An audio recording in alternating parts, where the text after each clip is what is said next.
السلام عليكم ورحمة الله وبركاته. زي ما شفتوا كده في الأول أنا حطيت على النار حلة فيها مية علشان هنعمل النهاردة المبروم أو الكسكسي على حسب كل بلد بتقوله ازاي. وفي العين التانية حطيت حلة عليها بطة وسبتها كده تتشوح على ما انخل الدقيق بقى بتاع الكسكسي أو المبروم برضو يا جماعة على حسب كل بلد. المغرب اخواتنا المغاربة ده مش الكسكسي بتاعكم اللي انتوا بتعملوه، لا ده بتاعنا احنا، وهتشوفوا دلوقتي الطريقة. احنا بناكله يا اما بالبط يا اما بالفراخ يا اما باللحمه يا اما بسكر ولبن، كل واحد بقى وطريقته. انا عن نفسي بحبه بالبط. تمام. هنا دول 2 كيلو دقيق. حطيت عليهم رشه ملح، ما بياخدش اي حاجه تانية.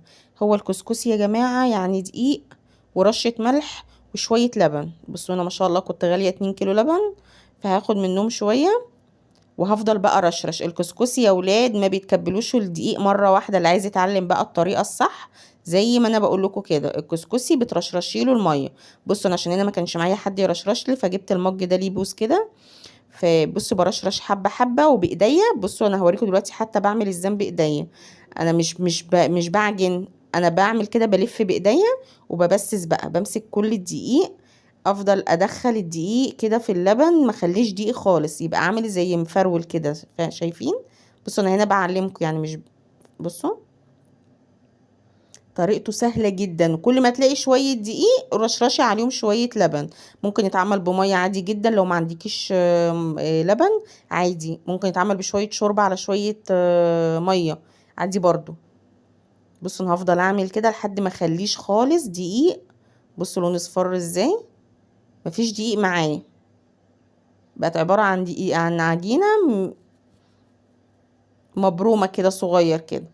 بصوا بقى دي المصفى، وهجيب عندي تيشيرت انا عاملاه مخصوص للمبروم او الكسكسي. دي محدش بيلبسها، نضيفة جدا ومعمولة اصلا للكسكسي، انا شايلة الكسكسي. بصوا بقى الطريقة دي سهلة جدا. مش هنعمل بالمنخل او السرند او الديارة على حسب كل برضو بلد بتقول ايه. هعمل بالكبة. انا جربته كذا مرة وما شاء الله بيطلع تحفة. هو اي نعم بيبقى ذروته كتير الكسكسي يعني وبط بقى وكده، بس جميل جدا. بصوا تحس انه مرمل كده. بصوا جميل جميل جميل. ولو حسيتوا انه عايز لبن هديله رشة لبن كده في الصينية وبعد كده احط. بصوا اللي هضربه بقى في الكبة هحطه في الحلة على طول. بصوا حتى بتلاقي فيه كور كده بعد ما بتضربيه في الكبة، لا هي مش بتبقى كور مكتلة، لا انت لو لمستيها بتتفرول من بعضها. هعمل الكمية كلها بنفس الطريقة، وكل ما اضرب شفشق هقوم حطها على طول في الحلة في التيشيرت ده. طريقته سهلة جدا يا جماعة. انا مكنتش بعرف اعمل طريقته، بس انا لما بحط حاجة في دماغي بطلعها احسن من اللي بتتعمل قدامي كمان. فجربي كده تعمليه، جربي بس في كيلو كده. الناس اللي ما بتحبش طريقة عمايله والله العظيم سهلة جدا. بصوا بصوا ده بمجرد ما بلمسه بس كده بيتفرد. انا حبيت اعمله قدامكم بالتفصيل علشان لو في حد ما بيعرفش او حد مستتقل، والله العظيم طريقته سهلة جدا. بصوا انا هنا بوريكم. بصوا شكله عامل ازاي ما شاء الله. تعالوا بقى نحطوه على النار. بصوا على الحلة كده، انا حلة الكسكسي اللي عندي اصلا مش لاقياها، فانا عملت حلتين كده تركيبة على بعض. هنا بقى البطة كانت على النار بوريها لكم بتغلي.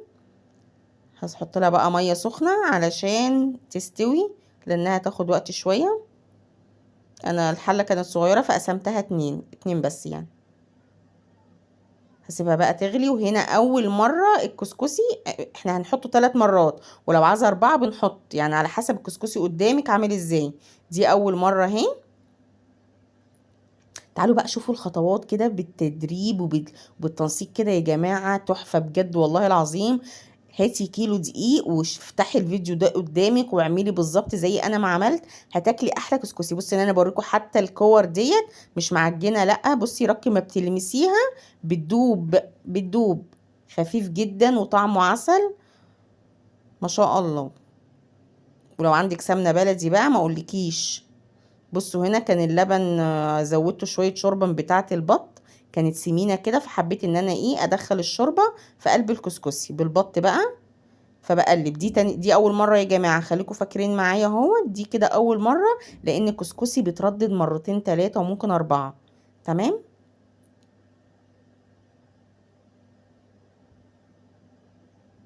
انا هنا رشرشته باللبن على شوربة البط، وهضربه تاني في الكبة. ما تقوليش بقى ده معاناة واجيبه جاهز من بره، لا مش هيبقى انضف من اللي انت بتعمليه في بيتك. بيتك انت عارفة انت بتعملي ايه الحاجة ايه.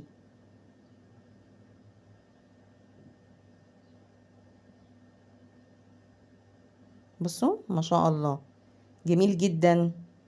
حاجة نظيفة كده، وحاجة انت عاملاها بايديك وبحب ونظافة، بتفرق طبعا من بره. هعمل بقى الكمية كلها، مش هطول عليكم. بصوا كده عملت الكمية كلها. على زي اقول لك برضو على ملحوظة، كل مرة ما هتاخديه من على النار وتضربيه في الكبة برشة دي المرة التانية. تمام، خلينا مركزين، انا مش عايزة اطول الفيديو عليك. ودي كده تاني مرة. كل ما هتحطي عليه كوباية لبن وتردديه وتحطيه في الكبة وترجعي تحطيه في النار، هتلاقيه بيزيد معاكي كل مرة. ما شاء الله كل مرة بيزيد.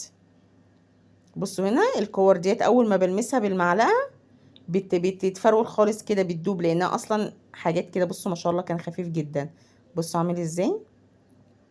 كسكسي يا جماعه، كسكسي وبط يا جماعه. اعملوا كسكسي وبط وكلوا عيالكم. بنفس الكوبايه بقى، مش هحط لبن تاني عشان يبقى خفيف كده وحلو. فحطيت المره دي ميه عادي جدا. ما عندكيش لبن، ما عندكيش شوربه، حطي ميه، مش هيقول لا. المهم التكات والحركات. بصوا الحركه دي فنانه. الشيف عبير يا ولاد. هنعمل نفس الطريقة اللي عملناها في الأول برضو. هدخل شوية المية دول فيه كده، وبعد كده اجيب برضو الكبة. بصوا هجيب الكبة بقى واضربه مرة تانية. مهم. ما بعرفش اعمل بالمعلقة، بحب اعمل كل حاجة بايديا. بصوا بقى هنا اللي هعمله هحطه على طول. بصوا رق ما بلمس الكسكسي ما بيبقاش فيه كور ولا تكتلات. بصوا اهو. هنا كنت حابة اوريكم الحتة دي عشان محدش يقول ده مكلكع منك، لا مش مكلكع مني يا روح قلبي. هو رق ما بس مكان الضغطة بتاعة الكبة. شايفين.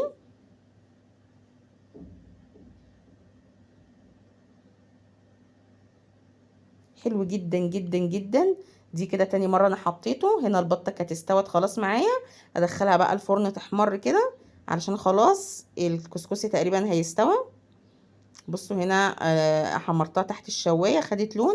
هقلبها الناحية التانية تاخد كمان لون. انا مش بحمر الكبدة والقنصة والحاجات دي. بصوا هنا كانت احمرت خلاص، وجوزي كان جه فحمرتها بقى ورشة ملح وفلفل وهي سخنة كده. دي المرة الكام؟ حد عارف دي المرة الكام؟ اللي عارف يقولي في التعليقات. انا عارفة بس مش هقول لكم. بصوا هنا كده خلاص الكسكسي كان استوى. هنا بقى عايز السمنة، عايز السمنة وعايز يتاكل. بصوا جميل ما شاء الله. جود لازم تحطي ده في كل حاجة يا ولاد.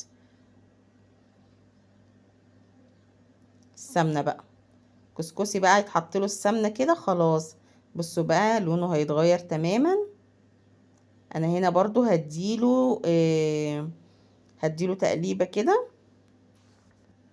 انتي بقى لو عندك حتة سمنة بلدي كده بتنقل الكسكسي في حتة تانية خالص. احفظي الطريقة دي عندك واعمليها واعتمدي عليا وعلى ربنا.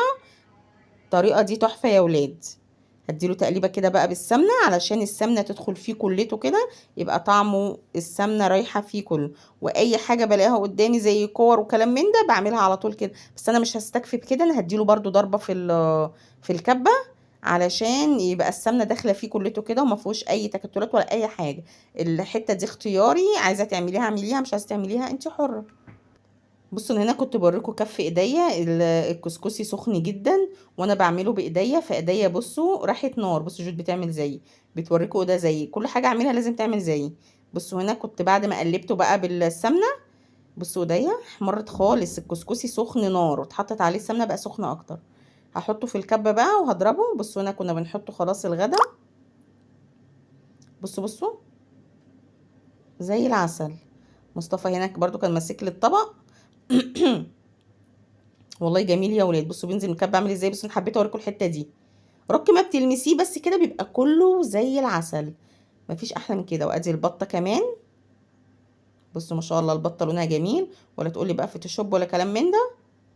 بصوا هنا كنت حطيت خلاص الغدا على طبلتنا المتواضعة. طبليتنا دي انا بحب اكل عليها كلها حب ودفى، واشوفكم على خير، مع السلامة.